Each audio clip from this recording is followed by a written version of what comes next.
pour cette édition spéciale consacrée à la deuxième édition du Forum international de Dakar sur la paix et la sécurité en Afrique. Une occasion exceptionnelle d'œuvrer au renforcement dans tous ces aspects de la paix, de la sécurité et de la stabilité qui constituent plus que jamais un enjeu majeur pour la sécurité internationale et la croissance économique du continent. Vous allez pouvoir suivre au cours de cette émission le panel de haut niveau sous la présidence du chef d'État sénégalais Macky Sall sur la prévention et la gestion des crises en Afrique. Au programme également la nouvelle architecture de paix et de sécurité sur le continent. Nous évoquerons notamment la création du Conseil de paix et de sécurité de l'Union africaine et la force africaine en attente. Nous aborderons ensuite les politiques sous-régionales de lutte contre le terrorisme et plus précisément des pays du lac Tchad contre Boko Haram avec la création d'une force multinationale mixte. Et nous terminerons par les politiques nord-africaines de lutte contre le terrorisme avec un gros plan sur les mesures adoptées par la Tunisie et l'Égypte en ce sens. Et nous sommes pour cela en compagnie de notre éditorialiste Daouda Tall et de Salomon Kotro, ancien député centrafricain. Messieurs, merci d'être avec nous. Merci beaucoup. On va tout de suite commencer avec un état des lieux de la stabilité en Afrique. La situation est plutôt alarmante. Les groupes terroristes sont de plus en plus nombreux. Boko Haram, les Chebab, Akmi, ils sévissent jusqu'à la Corne de l'Afrique. Il y a quelques heures encore, une attaque attribuée à Boko Haram a fait plusieurs victimes au Tchad. Dans ce contexte d'instabilité se pose la question du rôle du Conseil de paix et de sécurité de l'Union africaine. Je vous propose de regarder ensemble tout de suite un sujet d'Arwa Barkala et Alioune Guindo à ce propos et on en parle juste après. La sécurité, une priorité pour l'Union africaine. L'Union africaine, née sur les cendres de l'Organisation de l'Unité africaine, s'est dotée depuis 2004 d'un Conseil de paix et de sécurité. Objectif, stabiliser les États membres et disposer d'organes pour la gestion des conflits. Mais l'Union africaine a-t-elle les moyens de sa politique de paix ? Pour de nombreux spécialistes, le manque de volonté politique et la dépendance du continent des opérations militaires onusiennes fragilisent le Conseil de paix et de sécurité. Au moins, le Conseil a donné une visibilité sur ce que les Africains entendent voir réaliser dans le domaine de la sécurité. Il manque cruellement de moyens et on a vu le Conseil de paix et de sécurité sous l'égide de l'Union africaine essayer de quémander, si le mot n'est pas exagéré, pour obtenir que leur propre mécanisme installé en Afrique puisse participer, le cas échéant, à la formation des Africains. Toutefois, de substantiels efforts auraient été fournis depuis la mise en place en 2004 de la nouvelle architecture de paix et de sécurité. L'envoi de casques blancs au Darfour, le déploiement du contingent de la MISOM en Somalie, la participation à la MONUSCO en RDC et à la MINUAD au Mali. Autant d'opérations à mettre à l'actif de l'organe panafricaine. Il y a des succès, il y a des réussites, mais il y a aussi des défis majeurs qui restent à surmonter. Parmi les succès, on peut rappeler que le Conseil de paix et de sécurité est arrivé à élaborer cette architecture de paix et de sécurité qui est une institution qui va certainement révolutionner si sa pleine capacité opérationnelle est atteinte, notamment à travers les brigades régionales. Il faut rappeler que ces brigades régionales, que ce soit en Afrique centrale, en Afrique de l'Ouest, en Afrique australe, ont presque toutes reçu leur certification. Et donc aujourd'hui, la question qui se pose est celle de l'accès à la pleine capacité opérationnelle. Le continent africain reste aujourd'hui confronté à des risques sécuritaires qui menacent sa stabilité. Le terrorisme transfrontalier, la piraterie maritime, la grande criminalité, autant de défis que doivent relever les chefs d'État pour sécuriser le continent et atteindre les objectifs fixés dans l'agenda 2063, adopté au sommet d'Addis Abeba en janvier 2015. Alors messieurs, Centrafrique, Nigeria, nord du Mali, Somalie et j'en passe, les foyers de tension sont nombreux sur le continent. Pourtant, l'Union africaine s'est dotée en 2004, on l'a vu dans le reportage, d'un conseil de paix et de sécurité pour prévenir justement ces conflits. Se pose donc la question de l'efficacité de cette institution. Qu'en est-il, Salomon ? Tout d'abord, merci beaucoup de m'avoir invité. Quand on voit ce qui se passe en Afrique en général, surtout les pays de l'Afrique centrale, les cornes du Tchad et autres, on se pose la question de où va l'Afrique. De tout ça, la réponse est que c'est un manque de volonté politique de la part des chefs d'État, de l'Afrique en général. Mais aujourd'hui, si on voit que l'Union africaine fait des efforts pour mettre en place l'organe pour la sécurité et la paix, il est à saluer. Mais le problème, c'est que le problème ne se situe pas à ce niveau. Le problème de l'Afrique est très complexe. D'ailleurs, l'Afrique, il faut d'abord penser sur le plan de la cohésion sociale. Il faudrait que les Africains retrouvent à trouver un minimum de vivre et que les Africains se sentent mieux. Vous savez, la paix. La paix ne peut que venir lorsque les gens se sentent mieux chez eux. Quand je prends un exemple sur le pays, la Centrafrique où je viens, à l'approche de Séléka, de Bangui, tous les jeunes qui étaient entrés dans Séléka, c'est parce que c'est des jeunes de Zévré. Et quand on leur propose quelque chose, ils sautent dessus. Pour que la paix, vraiment la véritable paix, puisse revenir en Afrique, demain, aujourd'hui et demain, il faudrait que nos dirigeants, les chefs d'État africains, pensent d'abord au bien-être du peuple. Et à partir de ce moment-là, la paix pourra revenir tranquillement sur le continent africain. Daouda, vous êtes d'accord avec cela? Il y a un manque de volonté politique? Alors, jusque-là, effectivement, la volonté politique, elle peut être davantage prononcée sur des questions sécuritaires, sur les questions politico-sécuritaires. Maintenant, comme il a rappelé également, il y a des efforts importants qui sont faits au sein de l'instance même qu'est l'Union africaine. Et donc ça, c'est une très bonne chose. Maintenant, tout cela mérite d'être coordonné. Et moi, c'est à ce niveau-là que j'aimerais surtout insister. La coordination de l'ensemble des initiatives, que ce soit la médiation pour les conflits politiques, que ce soit la nouvelle menace qui est le terrorisme. Donc, une fois que les zones de tension sont bien localisées, il convient quand même maintenant de pouvoir coordonner l'ensemble des dispositifs qui existent à l'échelle de chaque espace sous-régional. Soit c'est l'Union africaine qui porte l'ensemble, et ensuite, on peut imaginer que l'Union africaine délègue à des ensembles régionaux, ou alors chaque ensemble régional, Afrique centrale, Afrique de l'Ouest, etc., et puis même dans la zone somalienne, donne des réponses adaptées à leur territoire, mais également il faut quand même toujours cette institution qu'est l'Union africaine, qu'elle puisse être derrière les actions. À ce propos, justement, une force africaine a été évoquée, elle est toujours en attente, la force africaine en attente, pourtant l'urgence est là. Pourquoi n'est-elle toujours pas opérationnelle, cette force? Qu'est-ce qui bloque finalement, Salomon? Mais quand je rappelais tout à l'heure que c'est un manque de volonté, mais maintenant que les chefs d'État se sont réveillés, il est à saluer ce courage de nos chefs d'État. Mais le problème, c'est qu'il ne faut pas que ça soit une force parade. Parce qu'en Afrique, généralement, toutes les armées, ce sont des armées parades. Quand il s'agit de venir défiler ou faire des démonstrations, ils sont les premiers. Mais ici, il s'agit de défendre une cause noble. Ces forces se battent en retrait.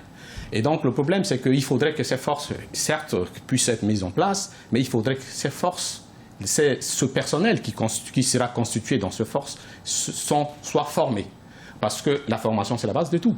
S'il n'y a pas d'une bonne formation, si les chefs d'État ne mettent pas les moyens efficaces pour les matériels, pour la formation, je pense que toutes ces forces, toutes ces annonces ne seront que 20 mots. Et ça peut être mis en place, c'est vrai, mais ils n'auront rien à faire s'ils ne sont pas véritablement formés. Mais au-delà de la volonté politique, il y a peut-être aussi la question du financement, Daouda. Oui, il y a la question des moyens, effectivement. Mais bon, à ce niveau-là, je pense que le continent, jusque-là, est quand même relativement assez bien soutenu, il faut le dire, puisqu'il y a des opérations de maintien de la paix au niveau de l'ONU, et l'Afrique représente le territoire où il y a le plus d'opérations de maintien de paix des Nations Unies dans le monde. Donc ça, déjà, c'est quand même une bonne chose. Maintenant, les nouvelles menaces, surtout la menace terroriste, islamiste, mais il n'y a pas que ça. Il y a tout ce qui est trafic de drogue, il y a tout type de trafic illicite. On sait que les frontières sont poreuses et à un moment donné, il faut des moyens pour surveiller les frontières, fournir du matériel adapté à la surveillance des frontières, tout simplement. Et à ce niveau-là, l'Afrique manque de moyens, bien entendu. Or, on sait très bien que les crises politiques aujourd'hui, les crises sécuritaires, les crises en Afrique, l'enjeu réel, c'est le service de renseignement, surtout sur le terrorisme dont on parle. De bons services de renseignement, et ça nécessite des moyens matériels, de l'aviation, des drones par exemple, des satellites de surveillance, un certain nombre de choses comme ça, et l'Afrique n'est pas très bien dotée à ce niveau. Alors il y a eu beaucoup de déclarations de bonnes intentions de la part des chefs d'État africains. Quelles décisions concrètes on peut espérer lors de ce deuxième forum de Dakar sur la paix et la sécurité? L'essentiel, c'est qu'il y a déjà l'intention, une bonne intention de la mise en place de ces forces ou les intentions qui ont animé les chefs d'État à aller dans ce sens. C'est déjà une bonne initiative à louer. Et le problème, c'est qu'il faudrait que maintenant les chefs d'État s'y mettent. Il ne faut pas que ça soit que des mots, hein. Il faut que ça soit suivi des faits. C'est ça justement qui fait en Afrique généralement. On est les premiers à lancer des grandes réformes, on est les premiers à penser, on est les premiers à faire quelque chose. Mais s'il faut genre de l'acte à la parole, c'est souvent ça qui bloque. Mais je ne doute pas de des capacités de nos chefs d'État qui aujourd'hui, face à des menaces terroristes, comme dit mon frère. Et le problème, c'est qu'il ne faut pas savoir que le terrorisme frappe partout, hein, et partout dans le monde. Et donc l'Afrique en général doit se souder les coudes. Pour se souder les coudes, il faudrait que tous les peuples africains se sentent concernés. Ce qui se passe en Afrique généralement, on se dit, ce qui se passe en Centrafrique, ce n'est pas mon problème. Ce qui se passe au Sénégal, ce n'est pas mon problème. Ce qui se passe au Tchad, ce n'est pas mon problème. Alors, je me contente de mon peuple et j'oublie le reste. Alors, ce n'est pas ça. Le problème de l'Afrique doit être traité en global. On est tous dans une organisation qui s'appelle l'Union africaine, qui regroupe tous les États. Et tous ces États-là, s'ils mettent les moyens, s'ils mettent la volonté, je pense que l'Afrique ne sera pas aussi menacée autant que telle. Parce qu'en Afrique, il y a ce que c'est que la solidarité. Il faut donc une mobilisation générale. Nous allons à présent nous intéresser aux politiques sous-régionales de lutte contre le terrorisme et plus précisément à des pays du lac Tchad. Et qui dit pays du lac Tchad dit Boko Haram. C'est le principal champ d'action du groupe terroriste qui multiplie semaine après semaine des attentats. La lutte contre la nébuleuse est donc la priorité des États de la sous-région. Preuve en est qu'une force multinationale mixte de plus de 7000 hommes a été décidée. Mais est-elle prête pour vaincre Boko Haram? On regarde tout de suite à ce propos un sujet d'Arwa Barkala. La région du lac Tchad subit depuis plusieurs années des attentats et des attaques du groupe terroriste Boko Haram, devenu l'État islamique en Afrique de l'Ouest. Pour protéger les populations civiles de ce fléau, les pays du bassin du lac Tchad ont mis en place durant l'été 2015 une force militaire multinationale regroupant un contingent de 8700 hommes. Cette force multinationale répond à un besoin de coordination entre les armées des pays impliqués dans la lutte contre l'organisation terroriste. Nous voyons, n'est-ce pas, la traduction d'une coopération bilatérale, n'est-ce pas, bien structurée avec le Tchad, entre le Tchad et le Cameroun, dans des réponses réactives très immédiates. Et c'est ce qui manque peut-être dans l'architecture de paix et de sécurité en Afrique. Eh bien, nous pensons que c'est peut-être comme ça que nous allons construire la sécurité collective de demain, pas des actions concrètes sur le terrain. Et je crois que c'est également le signe, n'est-ce pas, d'une merveilleuse coopération entre deux pays frères. La force mixte multinationale est composée de troupes venant de plusieurs pays, le Cameroun, le Nigeria, le Niger, le Tchad et le Bénin, et officiellement en place depuis le vendredi 11 septembre 2015. Cette force militaire est le fruit de multiples visites officielles de chefs d'État entre les pays concernés par la lutte antiterroriste. C'est une commission qui est assez expérimentale parce qu'on est dans un cas de figure qui n'a jamais été mis en place auparavant. Il y avait eu d'autres précédentes missions qui étaient plus du fait de la CEDEAO. Là, on a des pays qui appartiennent à deux ensembles sous-régionaux différents et surtout des pays qui ont eu l'habitude d'avoir des conflits notamment entre le Nigeria et le Cameroun et entre le Nigeria et le Tchad. Et dans la capacité donc à prévenir donc les incursions djihadistes, eh bien se pose toujours encore et encore la question du droit de poursuite sur le territoire voisin. La ville camerounaise de Mora, située à un carrefour entre le Cameroun, le Tchad et le Nigeria, a accueilli le tout premier quartier général du premier premier secteur de la force multinationale régionale chargée de combattre Boko Haram. Sur le plan international, le 14 octobre 2015, un contingent de 300 militaires américains est venu épauler les forces armées camerounaises. Ces missions consistent entre autres à effectuer un travail de surveillance, de reconnaissance aérienne et de renseignement. Messieurs, comment expliquer l'incapacité des États africains à se débarrasser de Boko Haram? Daouda? Alors, l'incapacité jusqu'ici, parce que j'espère que maintenant, ils vont pouvoir y arriver. On a eu l'ultimatum du président tchadien Idriss Déby il y a quelques mois, et maintenant, on a l'ultimatum lancé par Muhammadu Buhari du Nigeria, qui dit on va les vaincre très prochainement. On attend de voir. Maintenant, pour revenir à la question Grazilia, c'est que aujourd'hui, il faut, on en revient à la problématique des moyens, on en revient à la problématique de la coordination des forces, on en revient aux questions de développement qui ont été soulevées tout à l'heure également par mon co-débatteur, effectivement. Donc il y a là un certain nombre d'enjeux globaux qu'il faut quand même maîtriser. Il faut la réponse militaire sur le terrain, ça c'est un fait, puisque en face vous avez des personnes qui sont armées et qui sont très violentes. Donc à un moment donné, il faut une réponse militaire. Mais à côté de la réponse militaire, il faut aussi une réponse politique. Il faut résoudre les questions liées au développement des populations pour pas qu'ils basculent vers cette crise. Salomon, que manque-t-il aux armées africaines pour être plus efficaces dans la lutte contre le terrorisme? L'Afrique, normalement, les États africains, surtout les États africains de l'Afrique subsaharienne, manquent cruellement de moyens. Moyens à tous azimuts, parce qu'une armée, pour qu'elle soit efficace plutôt, il faudrait qu'elle soit dotée de matériel nécessaire pour pouvoir combattre l'ennemi. Un militaire, c'est un homme, comme vous et moi, mais un militaire, quand il va sur les champs de guerre, il faudrait qu'il soit doté. Et cette politique qui consiste à dire qui consiste à dire que quand on veut recruter les militaires, il faut faire que les gens soient de mon ethnie ou de ma région, c'est ce qui fait que l'armée africaine est toujours fragilisée. Le problème, en Afrique, il faudrait que l'armée cherche à devenir une armée républicaine, représentée par toutes les sensibilités de la nation. Et une fois que nos chefs d'État africains ne comprennent pas ça, on ne pourra jamais mettre en place une armée efficace pour combattre les forces nuisibles qui menacent l'Afrique. Revenons-en à la force multinationale mixte censée combattre Boko Haram, mise en place par les pays du lac Tchad. Daouda, comment va s'opérer la coordination entre ces différentes armées qui n'ont pas forcément l'habitude de travailler ensemble et qui n'ont donc pas forcément les mêmes techniques de combat? Il faudrait de la formation, une certaine mise à niveau. Et ça me semble effectivement nécessaire, d'autant plus qu'on sait très bien que la menace, elle est nouvelle. Donc il n'y a aucun pays au monde, et ça ce n'est pas que les pays africains seulement, aucun pays au monde n'est suffisamment préparé à faire face au terrorisme.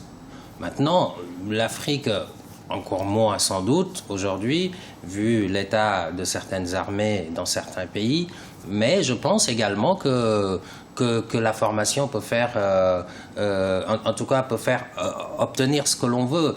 Les États-Unis semblent vouloir contribuer, et d'ailleurs il y a un certain nombre de militaires américains qui sont envoyés au Cameroun récemment, qui vont y aller en tout cas.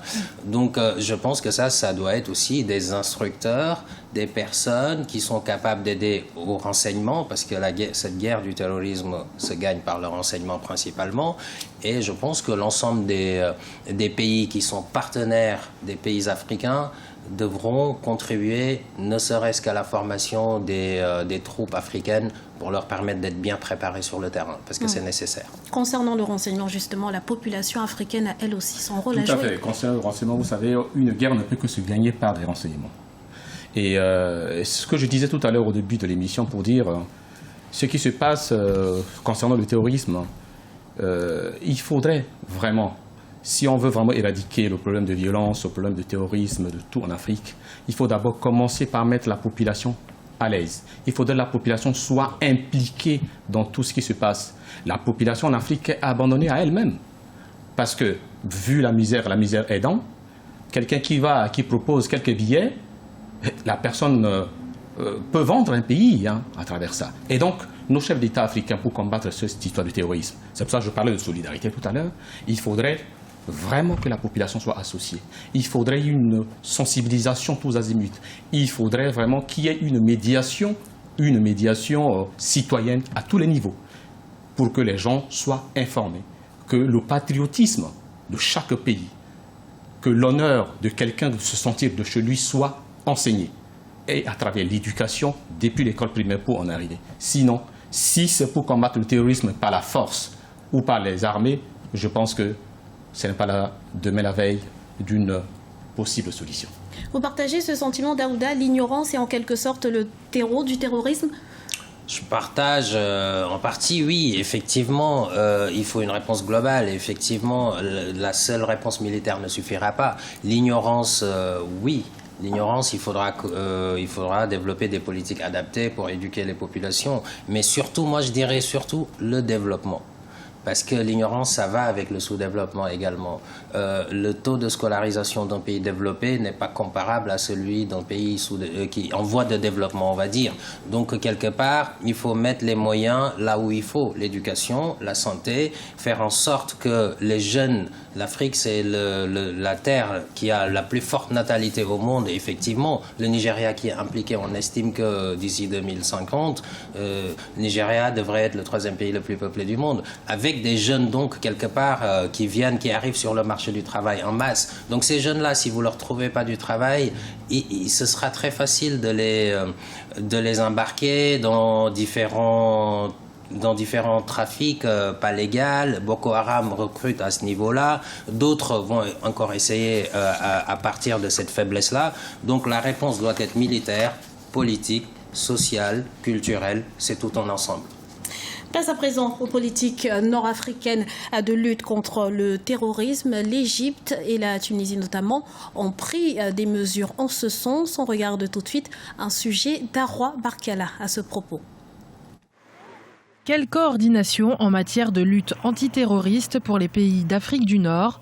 Les attaques terroristes se multiplient dans la région d'Afrique du Nord, notamment en Tunisie, en Égypte et en Libye. L'organisation État islamique et les membres d'Al-Qaïda au Maghreb islamique tentent chacun de leur côté de s'engouffrer dans les failles politiques et sécuritaires des pays de la région. Nous sommes dans une nouvelle phase qui annonce qu'on va aller vers une prolifération de ces groupes et un éclatement aussi donc de l'ensemble de ces structures qui va à la fois rendre le travail difficile pour les contrôler, mais aussi donc difficile pour faire face. Malheureusement, nous allons assister à des formes multiples d'actes qui vont être commis et la menace d'une tempête terroriste aujourd'hui donc pèse sur beaucoup de pays. À l'heure actuelle, aucune initiative commune de coordination pour la lutte contre le terrorisme n'a été initiée par les pays d'Afrique du Nord.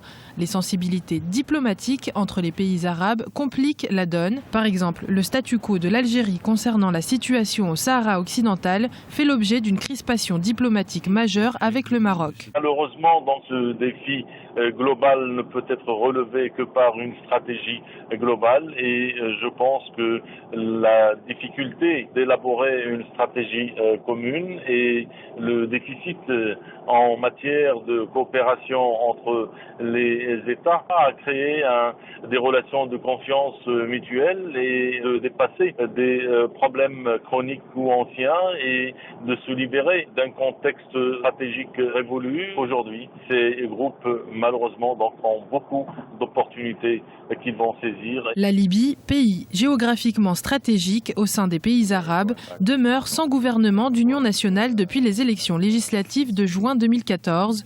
Le Conseil de l'ONU presse les différents protagonistes de la crise libyenne à trouver un accord pour la formation d'un nouveau gouvernement d'union nationale. La Libye pourrait donner un signal fort de la volonté politique régionale pour bâtir la paix.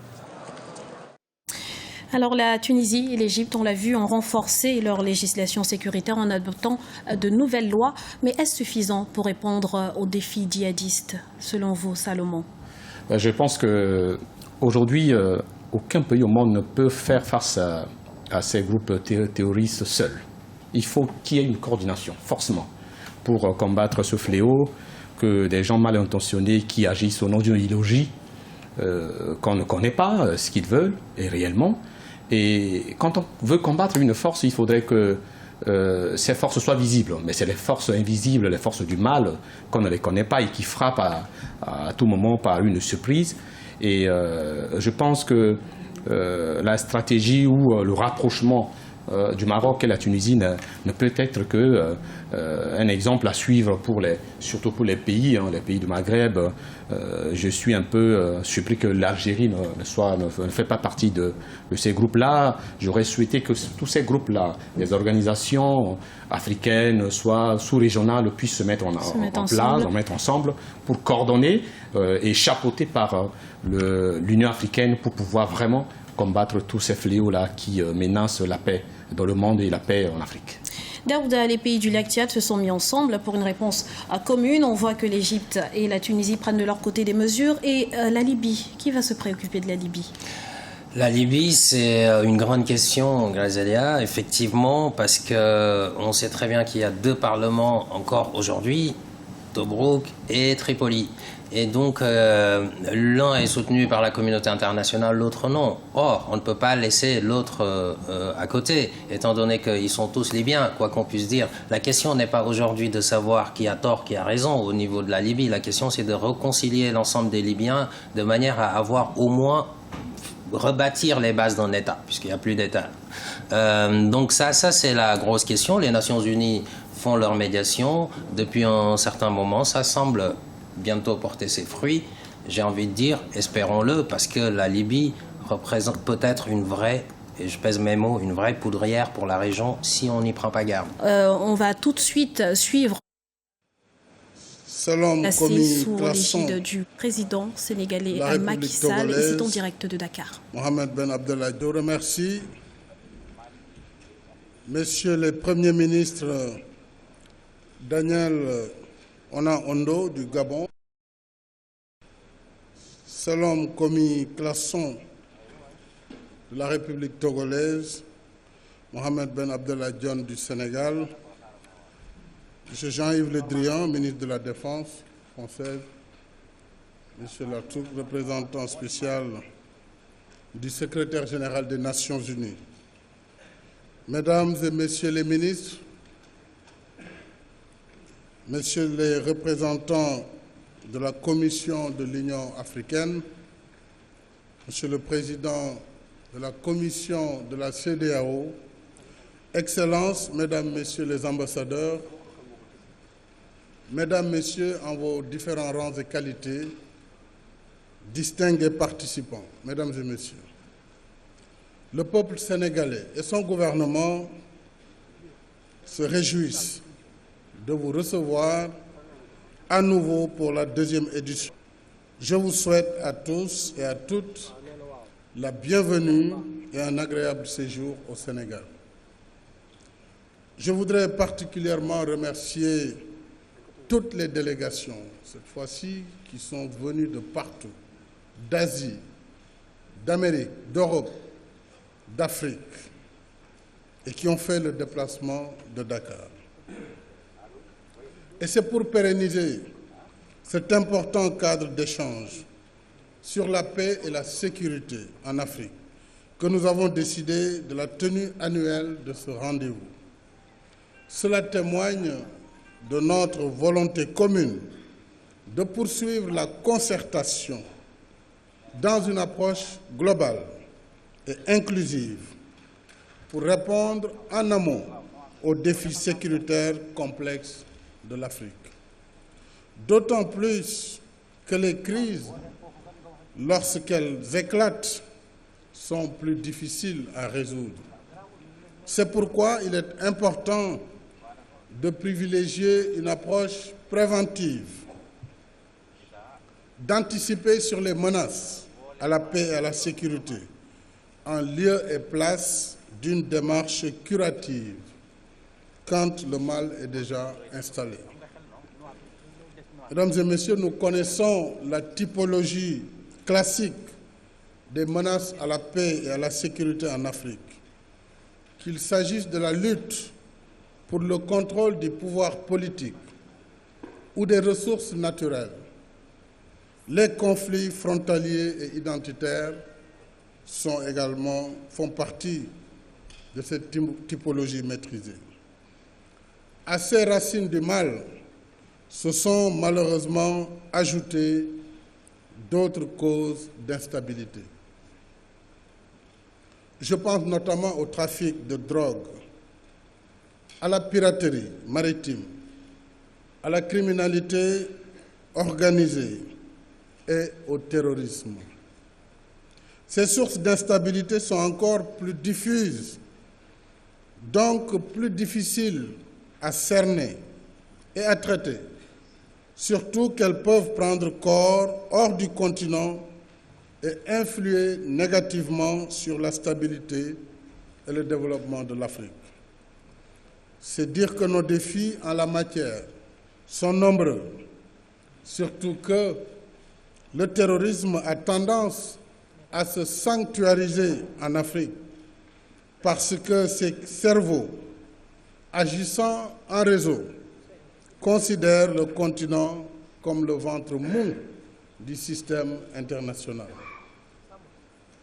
Voilà pourquoi les formes traditionnelles de prévention et de maintien de la paix sont peu opérationnelles, pour ne pas dire inefficaces. Je suis désolé, monsieur le représentant de l'ONU. Ce n'est pas l'ONU qui est en cause, mais le système n'est pas opérant par rapport à la nature aujourd'hui des risques et des menaces tels que nous le vivons. Et l'exemple du théâtre malien est éloquent à ce propos. En raison de la nature même des risques, les missions de paix sont devenues plus complexes. Quand on fait face à des gens surarmés et déterminés, de surcroît, sans foi ni loi, seule une réponse vigoureuse et tout aussi déterminée s'impose. D'où l'importance de mandats adaptés aux circonstances, de règles d'engagement précis et d'équipements adéquats, si nous ne voulons pas que nos pays soient des cibles faciles sans moyen de se défendre. Lutter efficacement contre le terrorisme en Afrique, c'est aussi développer des solutions régionales dans une approche qui concilie le souci d'ouverture des frontières inhérent au processus d'intégration africaine et l'impératif de vigilance qu'impose la lutte contre la criminalité transnationale et le terrorisme. Il faut donc renforcer la collaboration entre nos services en matière de renseignement et d'échange d'informations, de collecte de données et de surveillance des réseaux de la criminalité transnationale. C'est à ce prix seulement que nous pourrons combattre de manière plus efficace et durable ces menaces qu'aucun pays à lui seul ne peut éradiquer. Je souhaite que le sommet CEDEAO-CEAC que nous envisageons de tenir prochainement sur la lutte contre le terrorisme examine sérieusement cet aspect de la coopération interrégionale. Mais la paix et la sécurité en Afrique conditionnent aussi la paix et la sécurité dans le monde. D'une certaine manière, ce qui touche le continent affecte aussi d'autres pays du monde. L'éducation, la formation et l'emploi des jeunes pour leur donner des raisons d'espérer et les prémunir contre les chantres de l'obscurantisme et de l'extrémisme qui mènent à la violence. Parce que c'est dans l'ignorance, la pauvreté et l'exclusion sociale que certaines causes d'instabilité trouvent un terreau fertile à leur éclosion. C'est dans ce terreau qu'il faut éliminer les germes du mal pour une vision plus cohérente de la paix et de la sécurité en Afrique. Autrement, nous aurons traité les symptômes en laissant de côté la maladie. Je déclare maintenant ouverts les travaux de la 2e édition du Forum de Dakar sur la paix et la sécurité en Afrique et vous remercie de votre aimable attention.